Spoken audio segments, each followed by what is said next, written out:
Today on the show, I have a treat for you. One of my favorite interviews I have ever done. Sean Salisbury, formerly of ESPN, now a sports talk radio host in Houston and a trainer of quarterbacks and the president of the PSF app that I've been telling you about. Also, not every one of you might know this, one-time Seattle Seahawks quarterback. He's going to talk about his experiences playing for Chuck Knox in Seattle. We're going to talk about his relationship with the late, great John Clayton, another Northwest tie. He's going to tell you in the way that only Sean can, with all the energy that he has, about why you should get involved with this PSF app. And then he's going to give us his thoughts on the Seattle Seahawks this year and Geno Smith and what he expects from them. You don't want to miss that. Seahawks Forever with Sean Salisbury coming up next. Welcome to the Seahawks Forever podcast. In-depth analysis on everything Seahawks. And now, here's your host, Dan Viens. Don't forget to like this video, subscribe to the channel on YouTube and any audio podcast app that you prefer. It's the best way to support the channel. It is my pleasure today to welcome in, you know him from his long tenure on ESPN, also 10 years in the NFL. Now the host of the Sean Salisbury Show on Sports Talk 790 in Houston. You can hear it on iHeartRadio as well. He's a QB guru. He is the president of an exciting new app. Lots of hats. Sean Salisbury, thank you for taking the time out of your busy schedule today. Dan, thanks for having me on. It's great to be with you. I appreciate it. One of my favorite cities, and I love the passion there, so it's awesome to be on with you. And whenever it's the start of football season, everybody's fired up. So here we go. Absolutely. And last night's game was a great way to kick things off. What a great start to the season there with the Lions upsetting the Chiefs. And we're not even going to talk baseball today. We're not going to talk about the Houston Astros and Seattle Mariners. Why not? Let's go. in the AL West. That one's going to come down to the wire.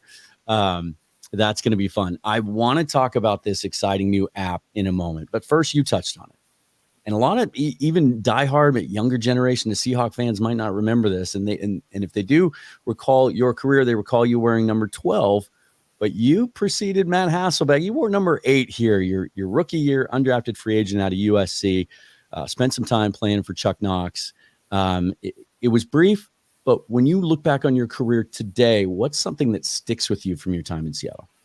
You know, when I went to SC and about halfway through my career there, I had a couple knee injuries. And at one point in time, Mel Kiper, and I only say this to give you a little perspective, is that I was supposed to be the first pick of the 1985 NFL draft. That's what they, how they start these 3 years in advance. It was, getting highly recruited and go through all that. And 2 knee surgeries later, you find yourself at the combine, and you thought, it was a good performance. I felt good about it, but I was still recovering a knee surgery. And when I wasn't drafted, it was a devastating moment for me.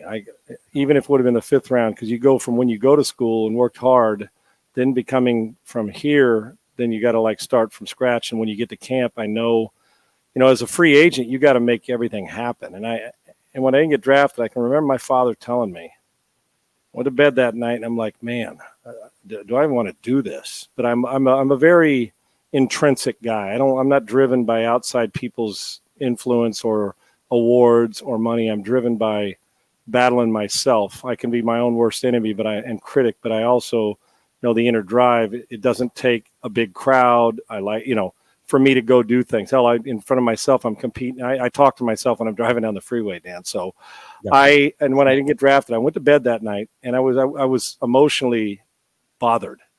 And I saw guys that got drafted ahead of me, and we all do this. Well, I'm better than him. I'm better than him. That's just typical of when you're a kid.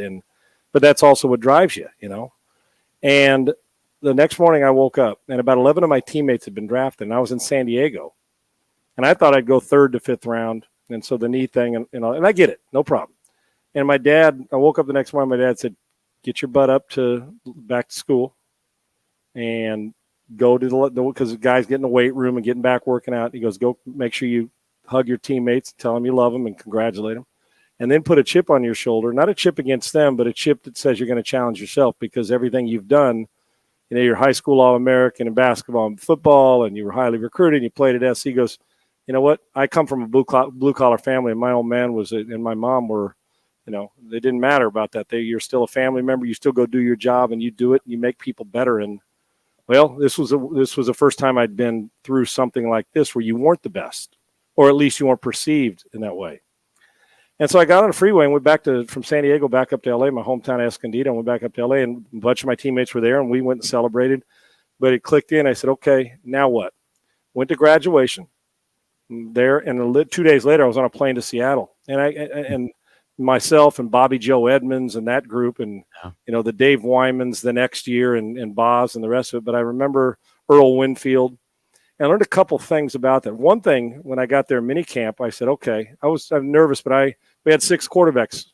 Kid from Portland State. We had drafted David Norrie. I was signed as the last quarterback. They went and got traded for Paul McDonald, who was a veteran in the league from Cleveland. They had Gail Gilbert, who was a great friend of mine, and they had David Craig. Yeah.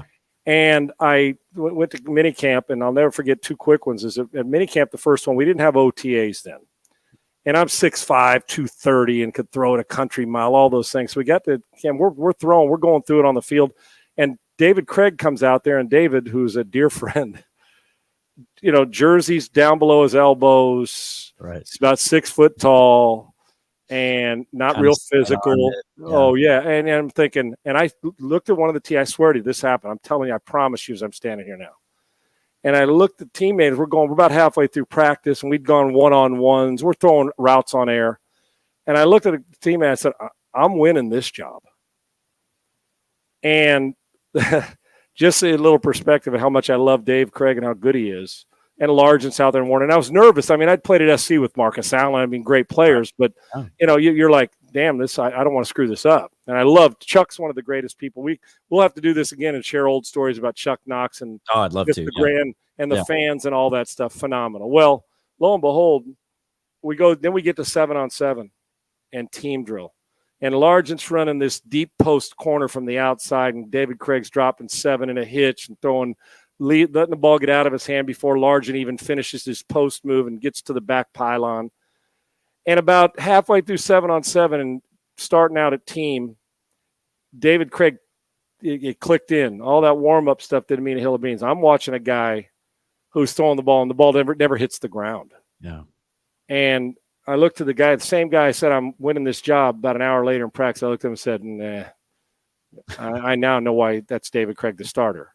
Yeah. And so that was one. But I went back to work after that minicamp, and it was a good one. And I realized to come back to training camp for the first time in my life, I had to where you weren't the guy. Now you got to go earn it and prove to these guys and just start knocking down pieces. I came back prepared, chip on my shoulder ready, and made the team and had a great preseason. But every day in practice, as an undrafted guy, you can't miss throws or make bad decisions. And right. I was fortunate, great teammates, and I followed Kenny Easley and David Craig and Largent around. And Steve took me under his wing, and that rookie year we were to go to Thanksgiving at his house. And I just picked their brain like a baby duck following a mother duck, and I know I drove them crazy. But I learned a great deal about being a pro and being a football player. Then I actually thought I was going to spend my whole career in Seattle. I did. I loved the fans. I loved playing in a Kingdome. The offense was phenomenal. David was a starter, and we went on a roll that year. And I just had a blast. And those things, things don't work, and you end up carving a 10-year career. But it was the teammates on that team, Wyman and Bosworth, Sam Merriman, and and Terry and Kurt Warner and David Craig and Gail Gilbert and Paul Moyer is still one of my best buddies, and he and Wyman and I still talking. Paul's a Pac-12 guy, as is Dave Wyman, and we were Pac-10ers at the time. I'm talking about the whole group. I've never and Keith Butler and Raymond Butler and Keith Butler, and everywhere. I've been on a lot of close teams. My years in Minnesota, because I was there longer, we were really close, half a dozen years. But I've never felt more comfortable with a group of dudes and fans that early in my career. It was phenomenal. Wow. And to this day, I think about them all the time. I do. We had Jacob Green was a mentor. Boogie Bryant. I could go through the names, and people are like, oh, man, you were there for and Ease and the whole group. Mm-hmm. And what a blessing it was to play with them and get in the huddle with guys like Brian Millard. And I'll never forget my time there. And I have a special affinity for the fans and the Seahawks organization because of the way I was treated. And that preseason, David Craig and I split time in the 4th preseason game. He played, I played, he played. We played 2 quarters each. And so made the team and went, but David had a monster year, as obvious, and we became great friends, and I loved the way he worked. So you learn valuable lessons about working, and I didn't mean a long story, but I have such great fondness. It's actually emotional for me because everything I did in Seattle, I felt like it was a place I was going to be and supposed to be. And I still to this day miss that team and miss Tom Catlin, the whole group from coaches right on down. And I'll never forget the Kenny Meyer and the way he treated me. I just loved everything about that team. And had we made that playoffs our rookie year, we went on a roll and Denver beat it. They had 3 teams had to win. And that was that weekend the Kansas City Chiefs had 3 special teams touchdowns. And we were playing for the wild card. We were, I think, ended up 10-6. Had we got in, I'm not sure you could have beat us because on the last regular season game, we beat Elway and Denver's brains, and David had a field day. We scored 40-plus, I think, on him. But we didn't get in. But I'll never, ever forget the guys, the fellas, one of my favorite years of my time ever in pro sports. So it was an honor, and the fans treated me like gold. That's awesome. I tried, that's pre-internet era, obviously. I've been scouring the internet for the last 24, 36 hours trying to find. I'm awfully boring, brother. That's okay, but thank you. I found some video. I might lay some of that over this in post-production. Nothing in a Seahawk uniform, but got you throwing some dimes in a Vikings uniform and a Charger uniform. I did find this in the LA Times. There was a full scrimmage that the Seahawks held in the Kingdom in front of about 9,000 fans, where this is a direct quote from the LA Times. Salisbury, a free agent, completed 4 of 5 passes for 145. 4 completions for 145 passes, including a 65-yard scoring play to Earl Winfield, who you mentioned, and a 27-yarder to Byron Franklin. A man of few words, Chuck Knox, after the game, said he threw the ball well. Yeah. Chuck was I took a bunch of, we call them Chuckisms. I still to this day take Chuck Knox's, all these years later, and the way he treated this team, I still take what Chuck told us and use it in motivational corporate sales speeches to quarterbacks I train. And that group, man, what a fun team we had. And Earl, I remember the game, and our guy Gordon Hudson at tight end. We were loaded with skills, man, and we were loaded. We didn't get cheated out of our fun either. So I wish I could have spent a lot of time in Seattle because from Eric Lane right on down to, every single – it was one of those teams that were like our special teams and the special Rusty Tillman. I could go over them. People that have been there a long time know about that. But thank you for bringing that up. I like to I fondly, vividly and fondly, my time in Seattle was priceless for me. Well, and I'd be remiss too if I didn't mention, when talking about connections that you have to the Northwest and the people here, and one of our favorite people who's ever worked in this business from this area, John Clayton, and the connection that you two had back in the ESPN days. And who can forget you guys going back and forth on 4 downs. Yeah, I get emotional still when I talk about him.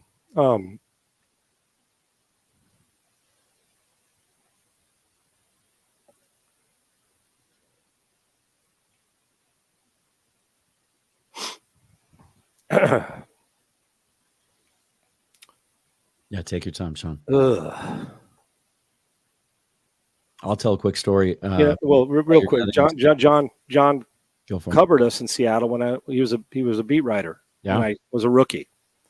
So we forged at that point in time. I didn't know I was going to be working with John at ESPN. That's my rookie year, and to push ahead, when John died, I was coaching a football camp, about 300 kids.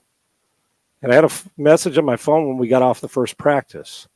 And John and I went on each other's show every week since we left ESPN. I mean, John was on my show every week. I was on his in Seattle. And I just talked to him 3 weeks earlier. And, John was one of those guys that, and I'm not telling anybody anything they don't know, but if I called John up, I said, I need you to get to Texas. I'm having a hard time. Could you do it tomorrow? He'd be here. And in the process, hand you a shirt off his back and just be there for you. John loved football and loved his job and career more than anybody I've ever been around. It did not matter. John would do it for a small paper in North Dakota, a big network like ESPN. John was phenomenal and so respected, and he's a Hall of Famer. But I'll never forget, I walked off that field, and it's the irony because Chris Mortensen's retiring. Yeah. And Mort's one of the originals. And Mort, when I went through difficult times in my life, Mort was like outside my family, like a father figure. I'm not putting age on Mort, but Mort was like always there for me. And I got emotional when Mort's walking away from that, and when he's been going through what he's gone through. And I leaned on him a lot. And during my darkest times, Mort was there to walk me through some of it. He was. And he and Dan Patrick, Scott Van Pelt, there was a couple of them, and Mort was at the top of the list. And I checked my phone, and Mort said, give me a call. And I called him, and we sat for about 25, 30 minutes in between practice. I sat in my car in tears, and Mort said, I know I don't want to break this news, but your relationship with John, everybody across the country knows it. I just wanted to let you know without a text. And he told me, and I was devastated because, John and I have known each other a long time. And people about that segment, Four Downs, when they came to us at ESPN and said the jock versus the nerd type thing. And we, sure, why not? And John and I know, and it took fire. And to this day, I don't get asked walking through an airport, who do you think is going to win a game? John Clayton and yours relationship, I loved Four Downs. And no disrespect to all the other hot, and then when I talk about the debate shows, right? And John and I were proud of this, and I say it proudly, not arrogantly. We were the original. Mm-hmm. And when it started with Mark Shapiro there, and when they put this idea together, and I don't know why, but it took fire. And John and I prepared hard for it. We are dear friends. People said, "Well, did you really not like each other?" We never scripted a segment. They asked us questions apart, and we'd go in there and beat on each other and come back out and love on each other. He was one of my dearest friends. I think he's a Hall of Famer. He's funny, greatest commercial in ESPN history, prepared hard. We built something really special that I miss. And I know John did too up until the day he passed away. We loved doing it. And our friendship was far deeper than people even saw on TV. We did not dislike each other, but we never scripted. That wasn't like, you say this, I'll say this, you fake like you're mad. When we got intense, it was intense. At no time was there ever disrespect felt between us.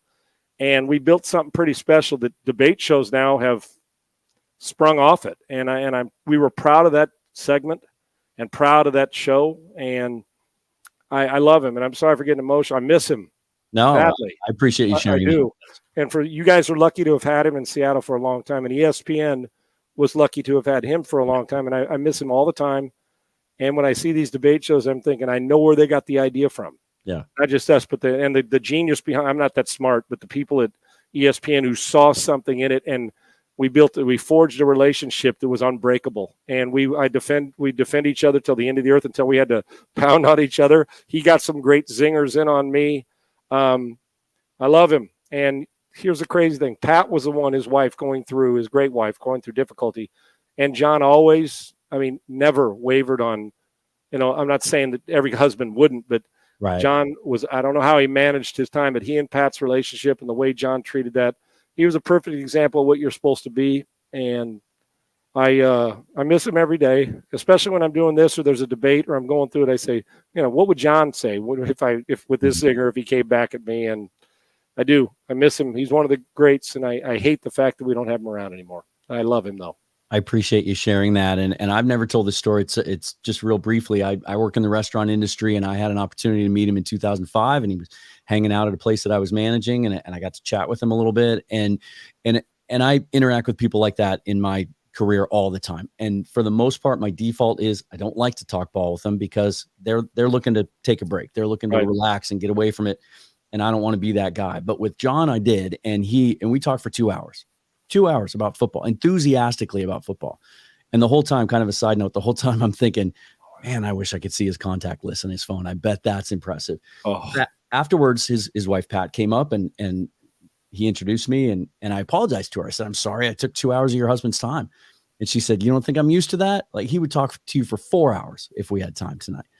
She was so gracious and so supportive of his career, and you could tell the connection that they had. They were phenomenal and phenomenal. 2 hour interaction, but it's something I think about on almost all the time. And he treated you like you were family or like you guys have known each other forever. I guarantee he did. And that's him. And that's what I meant when he'd come in. Or John, when I say he loved his job, you were never putting John Clayton out, you or any of us, to have that conversation. A very patient wife, because everybody wanted John's insight, and he's gracious. And put it this way, there's a seat up there. John's sitting right next to the good Lord, and they're talking injuries, games, Seahawks, old school Pittsburgh Steelers, and hopefully me and him. And at some point in time, the good Lord is going to have to step in front of our debate. I hope it's not for a long time when John's waiting on me and prepared when I get there. What a gentle and phenomenal soul he is. And we'll always be proud of those moments and those years we spent doing television together. And football got worse, and so did reporting when John Clayton passed away. Well, you talk about enjoying your job. Let's talk about something that you're doing now and that I've been invited to be a part of that you're very excited about. We both are. I've been talking about it on my show, but nobody can speak to this better than you, the president of the company, PSF Pro Sports Fan, an interactive app.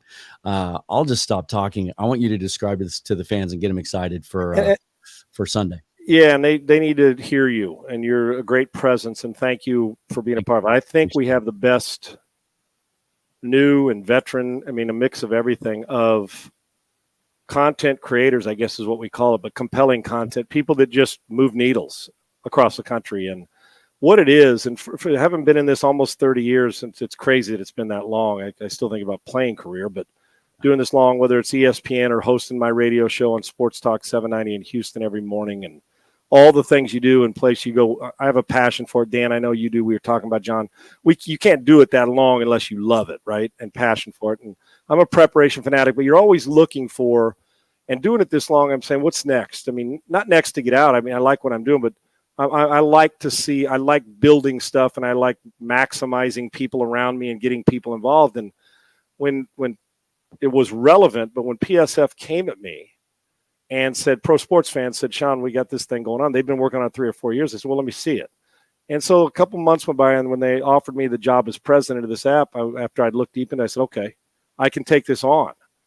Because we constantly in our business talk about how important the fans are, how important it is. And finding technology to be able to bring what I'm about to tell you to, it's hard to do. That's why you got to have, listen, when it comes to technology, don't ask me what's inside that phone or that computer.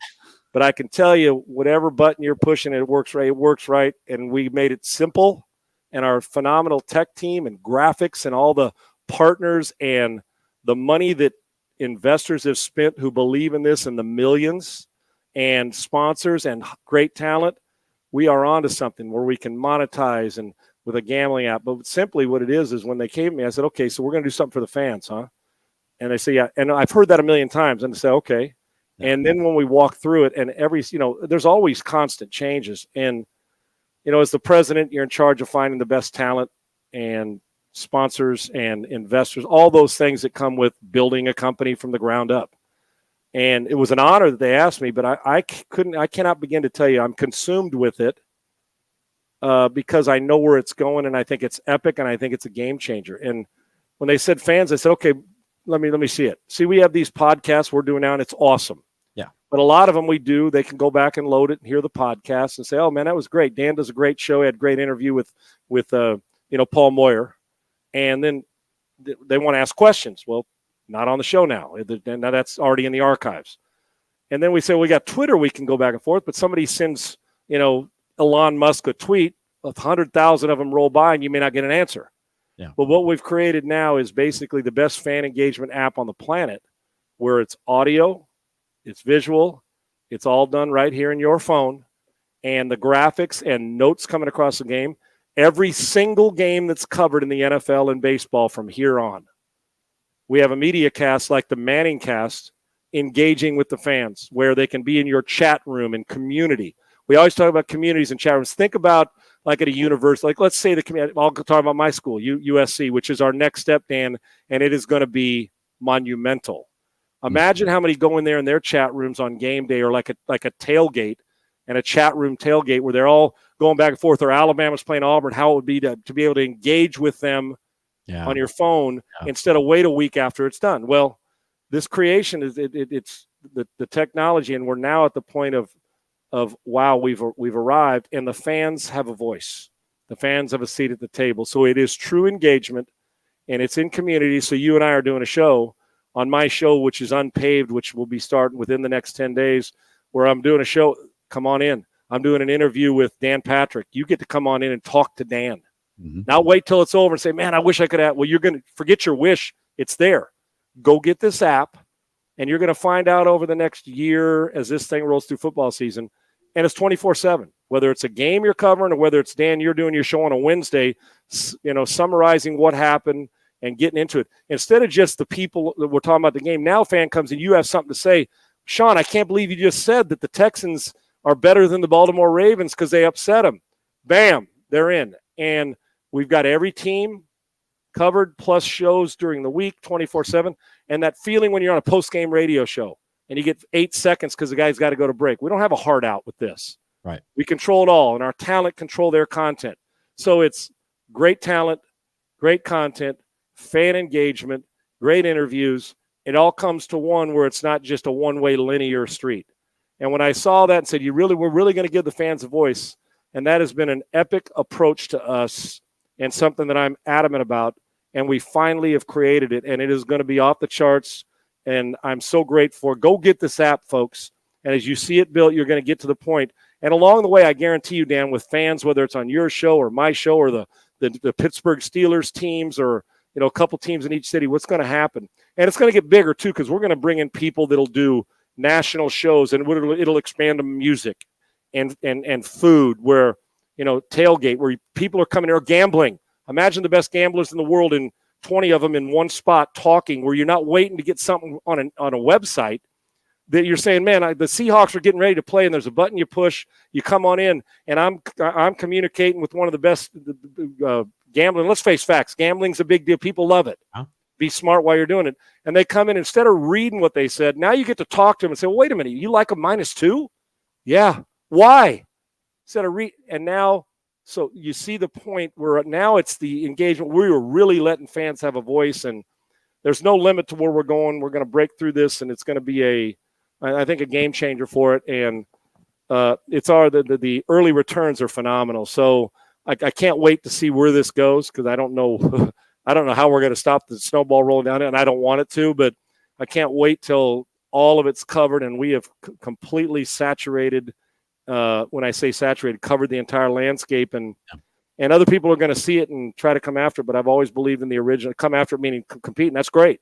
But we've got talent, we've got content, we've got fan engagement, and go get the app. The app, you can get it in your app store and the Google Play, but you also at PSF_app is on Twitter, and then watch this thing ride. We need you, and we'd love to have you, and I think you're going to enjoy it. And there's no FCC. If you have something and you're so passionate, you drop an F-bomb on your own, nobody's going to get mad at you if that's what you bring to the table. So they're going to love it. At PSF_app, and go to the App Store and get it. You'll love it.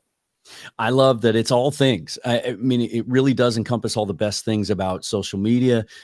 It's, as you said, it's every day. There's a chat room that's live. There's a Seahawks fans chat room that you can go in anytime. And Dayna O'Gorman and I are in there first, and we're going to have other hosts join us. And so there is kind of the Twitter element to it, where we're posting news reports and injury updates and things like that. If there's breaking news, and it's real time, Dan, as you know, it's right now and the data's coming across your screen. And if you're a sponsor, you pin your sponsorship. We're on our radio shows. I'm reading an ad, like I'll do if I'm for a beer company. Now the ones that come in and sponsor, as a matter of fact, I have a lumber company that's a national lumber company that wants to sponsor Unpaved. Well, they get to pin an ad. We do their 60-second reads, but that ad sits there. We're on radio. We're just talking about it. Now they get to the visual. Well, I'm a visual guy. What is that? Boom, boom, boom. So it benefits sponsors. It benefits investors. It benefits subscriptions. It benefits gamblers. It benefits content. It benefits you sitting around with your fantasy team and talking to you on a Friday, getting ready to say, well, I'm not sure Geno's feeling as well as he was supposed to, or Geno's feeling great. And it's right now real time, and they can engage up to kickoff and through kickoff. So yeah. I friggin' love it. And, it's not just a bunch of talking heads talking at you. Now it's a bunch of people talking with you. And we will find a star. You watch on your show or mine. Somebody's going to rear their head, and we're going to have a fan that's so good that they're going to get a platform, and they're going to be representing a team or a college team, because that's what we're about. We're about the fan, and it's the best fan engagement app on the planet. And just so all the fans know, initially it's free. No cost. Yep. Right? Just download it on either app. Listen, if a gambler comes in there and you want his picks and he's got a subscription, or if I've got a subscription for a great interview or a show, if my content's not good enough, I'm a transparent guy. There's not a lot of Sean Unfiltered on Twitter, and there's not a lot of BS to me. I mean, I like to have fun and relax. I don't take myself too serious. I take what I'm doing serious. If I'm not good enough to provide compelling content or different content, at some point for a cup of coffee a month, yeah, then you know what? You shouldn't be tuning into my show for free. So, yes, it is free. But all of a sudden, you get an interview on there and the President of the United States comes in and or the Roger Goodell, and it's like, or breaking news, and it's going to be a phenomenal interview with, one of the members of Led Zeppelin when he get music and he loves football. Guess what? And somebody says, oh, this interview is a subscription base, and 100,000 people give $1 or donate $1.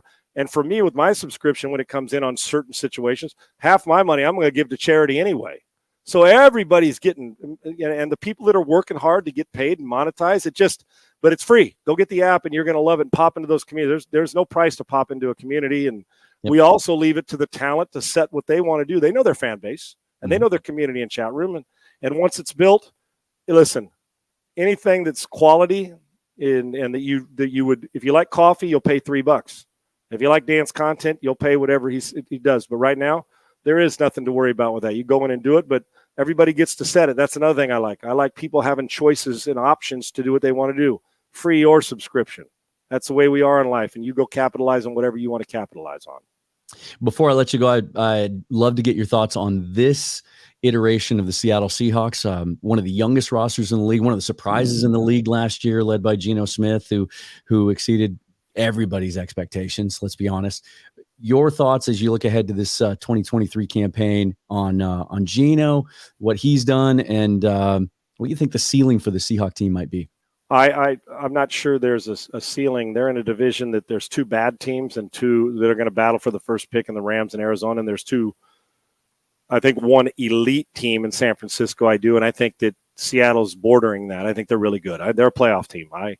I believe that the San Francisco right now is they're just, their roster says they're the best team in the division, but I'm not sure I'd bank my whole salary on the fact that Seattle's not going to hang around. I love what Pete does. I love his energy. You talk about a young roster, and here's a coach who looks like he's been coaching for like 3 years and has been coaching for a long time. It's phenomenal. I don't know how he does it. And his energy is contagious, and that's obvious. I'm pointing out the obvious with that. I love the perimeter game. I think they've added depth. Getting a UCLA running back that gave SC and Zach is really good. That gave everybody in the Pac-12 fits because he's physical. They already had, with Kenneth Walker there, their perimeter people, and adding, when healthy, Jackson Smith-Njigba, as you saw what he was about. I think they've drafted well over the last couple of years. How stout will they be in the interior of the offensive line? I know that they've built young bookend tackles, adding Bobby back on defense, getting Witherspoon in the draft. They know where they're headed, and I love the energy of the team. And they kind of like the Mariners, and they're well coached and well managed. They've got some good young talent. You got your equivalent of the Metcalfs on the outside with Julio, in center field. I mean, there's a lot of parallels to it. I think this team's dangerous, and I think this team's a playoff team.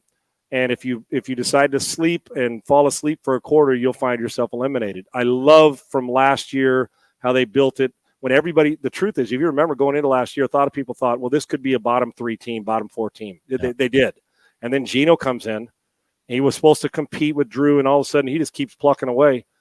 And I think it's one of the great stories in football because while he was a phenomenal college player, and you kind of get some things that maybe an offense doesn't fit, they draft the guy higher, something doesn't happen, and you reinvent yourself, whether that's because of somebody you believe in as a coach, or you just think, okay, this system fits me. I've seen it a number of times. Geno's story is phenomenal. He deserved every ounce of dollar he got because he earned every penny of it. And he's easy to root for. And I don't think it was fake. I don't think I watched him at West Virginia make throw after throw after throw. And now he's not only making those throws, but he's making what I call, Dan, I teach my quarterbacks all the time that I train. Make me the ordinary play. The greatest players in football make the ordinary play. They don't miss the flat route. They don't miss the hot read. They hit the 12-yard curl. They hit the check down. And then, just natural ability, you make the big play and hit the home run. Hit me singles and doubles, make the ordinary play, and I assure you the rest will come. And Geno did a phenomenal job of that as a Pro Bowler. I think this team's extremely dangerous. I got him in the playoffs, and as far as what the ceiling is, if they don't make the playoffs, I think it'd be a major disappointment of a season. I do. And I'm a fan, and I can't help but root for them for a lot of reasons. I love the passionate fans, but the Seahawks, and they can score, And I think they're going to defend better this year. They got to get more stout in the run game. Make no mistake about it. They have to. I'm talking about in defensive run game, and they will. So it's important. Keep the quarterback upright and have your front seven dominate, and you bring Bobby back with some attitude and leadership. That's where he's supposed to be anyway. I like what this team's all about, and I love the young energy. There's a bunch of stars on that team. Well, speaking of energy, that is Sean Salisbury at Sean Unfiltered on Twitter. So you can get all the information you need about PSF. And again, follow the PSF app on Twitter, download it now, and grow with us. Sean, I know you're a busy man. Thank you so much for taking the time. I appreciate it. We'll have to get back together again, maybe talk about some baseball. Anytime. Sorry to use up so much of your time, but you hit a couple. You hit me Seahawks in motion as a rookie, and you hit me with John Clayton, brother. You got me, and you are very good at what you do, and we're honored and happy to have you. And me as the president, grateful to have you part of PSF and all you guys out there, not only with what Dan does with this show, but on PSF. Tune in because it's only going to get better, and you Seahawks go. And thank you for the way you treated me at FX McCrory's back in the day and the fans' fondness, and I love it. So good luck, and thank you. Thanks, Sean. I appreciate it. Okay, that's going to do it for today. What a great segment with Sean Salisbury. As he said, the PSF app, man, I think it's going to be a game changer, and you get to be involved. Download it on the App Store for both iPhone and Android now. Updates have been released, so you'll get live real-time stats. And I cannot stress enough that I think the coolest thing about this, apart from the day-to-day interaction that we get to have with you, is the game day experience.